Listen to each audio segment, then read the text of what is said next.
Exam सास channel पर आप सभी का हार्दिक स्वागत है।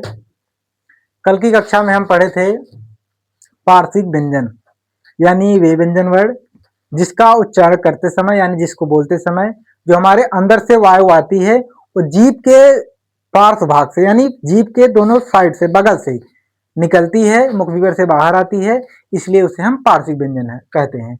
हिंदी वर्णमाला में हमारा ला ऐसा वर्ड है जिसका उच्चारण करते समय यानी जिसको बोलते समय जो हमारे अंदर से वायु आती है वो जीभ के दोनों बगल से निकलती है, इसलिए इसे हम पार्श्विक व्यंजन कहते हैं।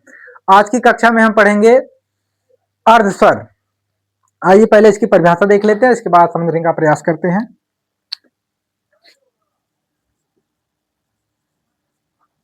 अर्ध स्वर, पहले इसकी हम परिभाषा देख लेते हैं। वे ध्वनियां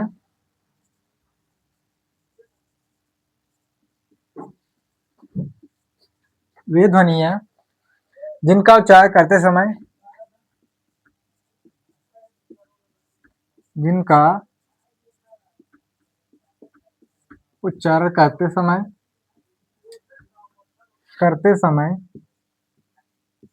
वे ध्वनियां जिसका उच्चारण करते समय मुखांग पूर्णतया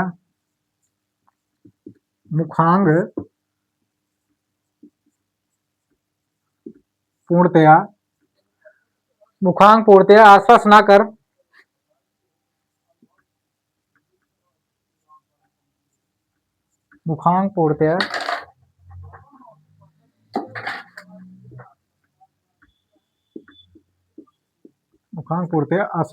कर स्पर्श ना कर आंशिक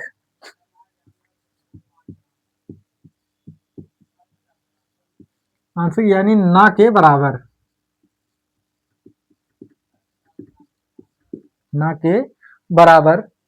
स्पर्श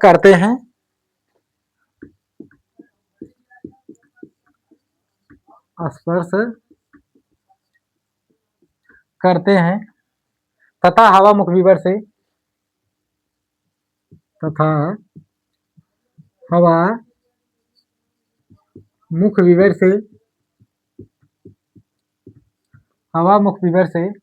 लगभग बिना किसी बाधा के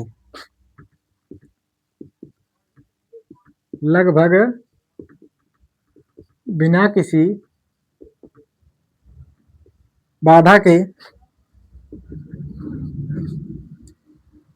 बिना किसी बाधा के बाहर निकलती है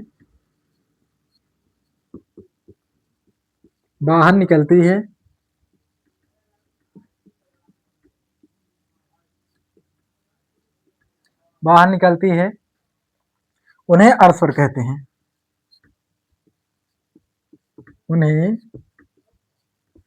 अर्ध स्वर कहते हैं।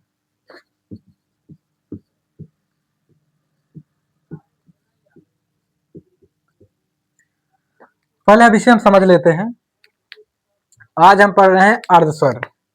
वे ध्वनियां जिनका उच्चारण करते समय यानी वे ध्वनियां जिसको बोलते समय, उच्चारण का अर्थ है बोलना, करते समय मुखांग यानी जो हमारे मुख के अंग है, जैसे ओठ हो गया, जीभ हो गया, दांत हो गया, तो मुखांग पूर्णतया स्पर्श ना करके आंशिक रूप से यानी जब अब वे ध्वनियां जिसको बोलते समय जो हमारे मुखांग है यानी जीभ, दांत, ओठ पूर्ण रूप से स्पर्श ना करके आंशिक रूप से यानी हल्का सा स्पर्श करते हुए हवा मुख विवर से लगभग बिना किसी बाधा यानी जो हमारे अंदर से वायु आती है बिना किसी रुकावट के बाहर निकलती है, उसे हम अर्ध स्वर कहते हैं।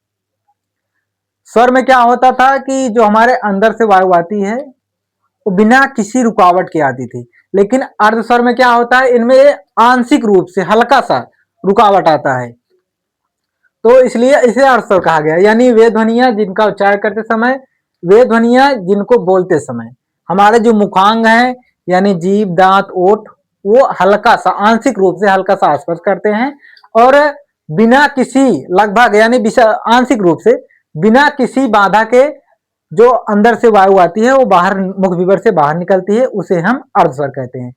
हिंदी वर्णमाला में हमारे दो वर्ड ऐसे हैं जिनका उच्चारण करते समय जो हमारे मुखांग है वो आंशिक रूप से यानी हल्का सा स्पर्श करते हैं उन्हें हम अर्ध स्वर कहते हैं। ये जो हमारे या और वाह है, ये हमारे अर्ध स्वर कहे जाते हैं, अर्ध स्वर। क्योंकि जब इनका हम उच्चारण करते हैं, यानी जब इनको हम बोलते हैं, तो हमारे अंदर से जो वायु आती है, जो मुखा अंदर से वायु आती है लगभग बिना किसी बाधा के, और जो हमारे मुखांग हैं वो ना के बराबर स्पर्श करते हैं, इसलिए इसे हम अर्ध स्वर कहते हैं। आज हम अर्ध स्वर के बारे में पढ़ रहे हैं। वे ध्वनियां जिनका उच्चारण करते समय जो हमारे मुखांग है, यानी जीभ, दांत, ओठ, वो लगभग ना के बराबर स्पर्श करते हैं, और जो अंदर से वायु आती है लगभग बिना किसी रुकावट के, मतलब हल्का सा उसमें रुकावट पैदा होता है, लगभग इसलिए लगाया ही गया है, हल्का सा रुकावट पैदा होता है उसमें, और मुख विवर से वह बाहर आती है, जो हमारे अंदर से वायु आती है, तो इसलिए इन्हें हम अर्ध स्वर कहते हैं। हमारी हिंदी वर्णमाला में या और वा दो ऐसे वर्ड हैं जिसे हम अर्ध स्वर के नाम से जानते हैं। अगर यह कक्षा आपको समझ में आई हो तो एग्जाम साथ चैनल आप लोग लाइक, शेयर, सब्सक्राइब अवश्य करें। इसी के साथ धन्यवाद।